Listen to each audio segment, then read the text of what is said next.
वो जगह जहां प्रकट हुए थे स्वयं महादेव।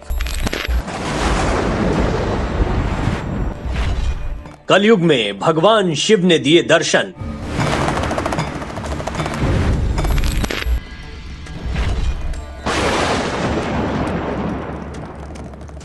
बारह ज्योतिर्लिंगों से भी बढ़कर भगवान भोलेनाथ का रूप।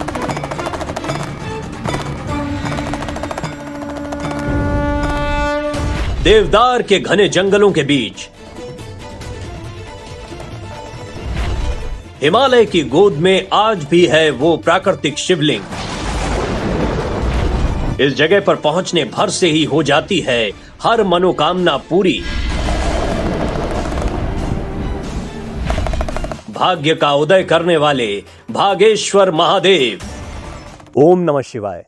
दोस्तों, यूं तो भगवान शिव के इस देश में कई धाम हैं, 12 ज्योतिर्लिंग हैं, 12 ज्योतिर्लिंग हैं, लेकिन आज मैं आपको एक ऐसे शिवलिंग के दर्शन कराने जा रहा हूं जो गुप्त हैं, आज तक दुनिया से छिपे हुए हैं और उनकी महत्ता अमरनाथ जैसी ही है।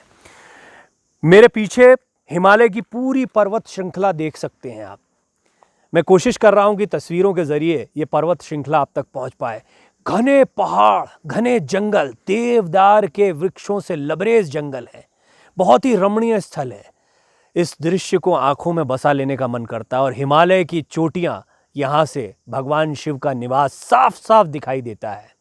इन्हीं पर्वतों के बीच में है भगवान शिव का एक ऐसा गुप्त स्थान जहाँ पर ये कहा जाता है कि स्वयं भगवान शंकर प्रकट हुए थे और आज भी प्राकृतिक ज्योतिर्लिंग के रूप में वो वहाँ पर स्थापित हैं। आज उन्हीं के दर्शन मैं आपको करवाने जा रहा हूँ। इस यात्रा में मेरे साथ बने रहिए और आगे बढ़िए। भगवान शिव के 12 ज्योतिर्लिंगों का महत्व हम सभी जानते हैं।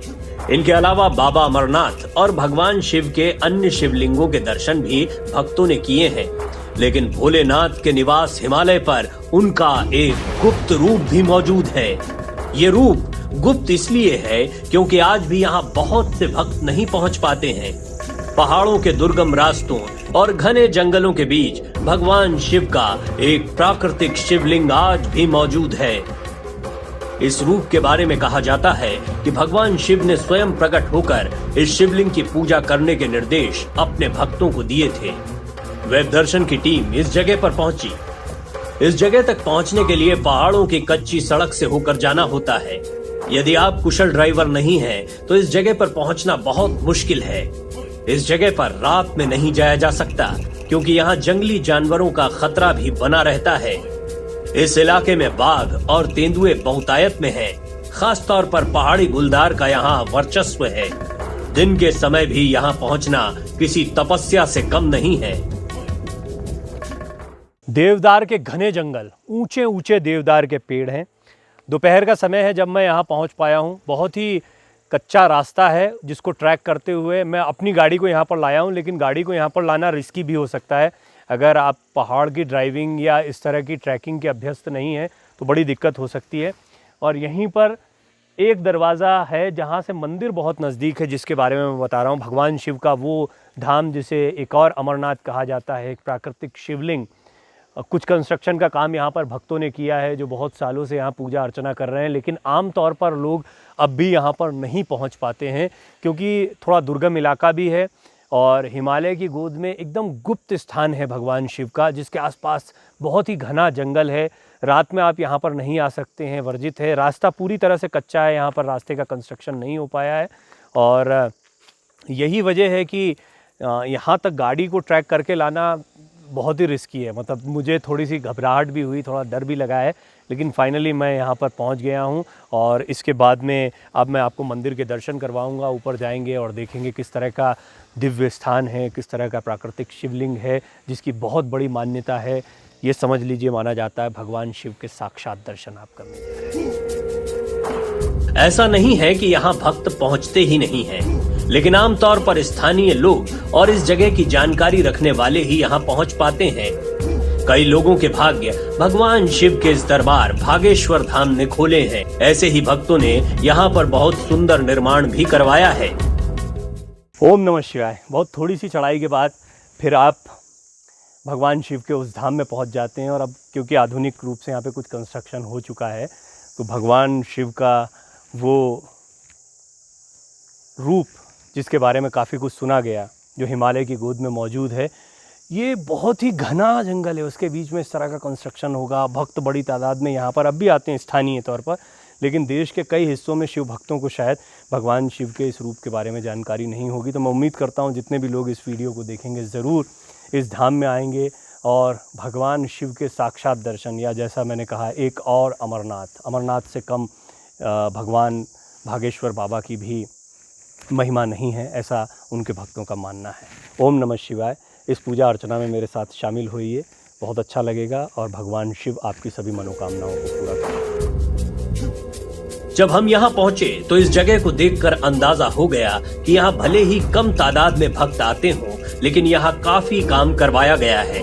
घने जंगलों के बीच भी इस पवित्र स्थान को बहुत सुंदर तरीके से बनाया गया है।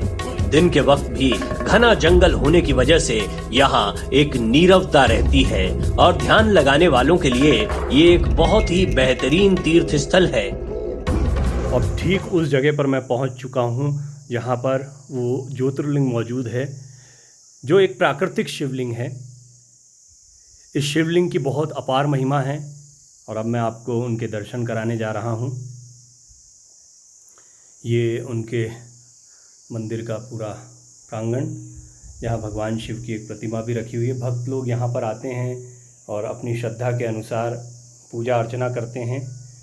हालांकि शिव जी के बारे में कहा जाता है, या उनसे प्रार्थना में तुलसीदास जी ने जैसे लिखा है, न जानामि योगम जपम नैव पूजाम न तो हम सदा सर्वदा शंभु तुभ्यम जराजन दुखो गतातप्यमानम प्रभु पाहि आपन नमामीश शंभु।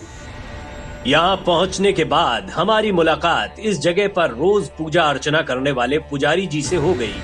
उन्होंने इस जगह के महात्म्य के बारे में हमें विस्तार से जानकारी दी। पुजारी जी, इस जगह के महत्व के बारे में बताएं। हम बताते हैं कि अमरनाथ से कम महिमा नहीं, एक प्राकृतिक शिवलिंग है, तो क्या गाथा है और कितना महत्व है भगवान भागेश्वर का? यह भाग्य को उदित करने वाला है, इससे भाग्य उदय होता है। जो भी व्यक्ति निष्ठा के साथ इधर पर आता है, वह जो है अपनी इच्छा के अनुसार तुरंत फल प्राप्त करता है। केवल इसमें यह है कि भक्ति भावना से आए। हमें यहाँ पुजारी हैं, हमारे पिताजी ने भी यहाँ पूजा की, उनके मार्ग पर मैं चल रहा हूँ और जो भी भक्तगण आते हैं वो जो है अपनी श्रद्धा के अनुसार फल को प्राप्त करते हैं। यहाँ पर कोई अनाज नहीं चढ़ता है, ये भी मान्यता है, सिर्फ फल ही चढ़ाए जाते हैं। फलाहारी महादेव भी एकमात्र ये माने जाते हैं। फलाहारी का इसमें ये था कि जो यहाँ पर संत महात्मा जो आए हुए थे, उन्होंने जो है इसमें प्रसाद में जो है चावल वगैरह पर चढ़ जाते हैं, ताकि भीड़ होती है नवरात्रि में बहुत ज़्यादा, पूरा प्रांगण जो है भर जाता है श्रद्धा से। बहुत दूर दूर से, वड्डा से, पिथौरागढ़ से, धातुला से, यहाँ तक कि नेपाल से भी लोग यहाँ पर आया करते हैं। भीड़ होने की वजह से, प्रसाद होने की वजह से जो है इसका प्रचलन यहाँ पर बंद किया गया था। और शिव में जो है अनाज चावल वगैरह चढ़ते हैं, इसमें कोई भी नहीं है। और यहाँ पर कोई भी बिना धोती पहने प्रवेश नहीं करता। हाँ, ये ठीक है, ये मान्यता है, क्योंकि शिव जो है सफाई स्वच्छता के अनुसार जो है प्रकृति की गोद में बसा हुआ है। चारों ओर देवदार के पेड़ यहाँ पर लगे हुए हैं, तो गेटों से ही जो है लोग बाग जो है अपने चप्पल वगैरह, जो भी जूते वगैरह खोल करके निष्ठा के साथ यहाँ पर आते हैं, उसी के अनुसार ये होता है। और नवरात्रियों में जो है यहाँ पर जागरण का काम होता है, उसमें दिए लेकर के जो औरतें बैठती हैं और अपने मन चाहा जैसे कोई निसंतान है तो उसको संतान की प्राप्त हो जाती है। इस प्रकार जो भी भावना लेकर के यहाँ आता है, ये कभी निराश नहीं करते हैं, बल्कि श्रद्धा ही इसकी विशेषता है। श्रद्धा से आएगा तो जरूर फल की प्राप्ति। भगवान शिव के इस रूप को देखने के बाद कुछ देर के लिए सब कुछ भूल जाने का मन किया। भगवान भागेश्वर के इस अद्भुत स्थान में एक जबरदस्त शांति है। ये शिवलिंग हजारों वर्षों से यही है, लेकिन भगवान शिव ने अपने भक्त के स्वप्न में आकर इस जगह को खोजने और यहाँ पूजा अर्चना करने के निर्देश दिए थे। ये भक्त नेपाल से आए भट्ट बंधु थे, जिनके वंशज आज भी उत्तराखंड के चंपावत और टनकपुर इलाकों में रहते हैं। इस जगह के होने की वजह से ये अब खरकवाल कहलाते हैं। इस प्राकृतिक शिवलिंग को बाबा अमरनाथ जितना ही पवित्र माना जाता है। ये है भगवान शिव का वो प्राकृतिक ज्योतिर्लिंग। ओम नमः शिवाय, ओम नमः शिवाय, ओम नमः शिवाय। कहा जाता है यहाँ भगवान शिव स्वयं प्रकट हुए थे। इस प्राकृतिक शिवलिंग के बारे में ये भी मान्यता है कि कई बार खुदाई करके जानने का प्रयास किया गया कि ये शिवलिंग भीतर कितना गहरा है। तो ये एक पहाड़ की चोटी की तरह है, यानी आप जितनी खुदाई करते हुए लोग भीतर गए उन्हें शिवलिंग ही मिला। ये इतनी बड़ा शिवलिंग है और ये प्राकृतिक शिवलिंग है, इसलिए अपने आप में अनूठा और अनोखा है। अमरनाथ की तरह इसे इसलिए माना जाता है क्योंकि इसका रूप और आकार सामान्य शिवलिंग या जो शिवलिंग बनाए जाते हैं उनसे कुछ अलग होता है ज्योतिर्लिंगों से। ये 12 ज्योतिर्लिंगों की जितनी ही महिमा वाला एक शिवलिंग माना जाता है। भागेश्वर धाम के नाम से ये धाम प्रसिद्ध है। चंपावत ज़िले में कभी भी आपका आना हो तो वहाँ से आगे लोहा घाट होते हुए खेती खान एक जगह है जहाँ पर आपको इस शिवलिंग की पूजा अर्चना करने का अवसर मिल सकता है।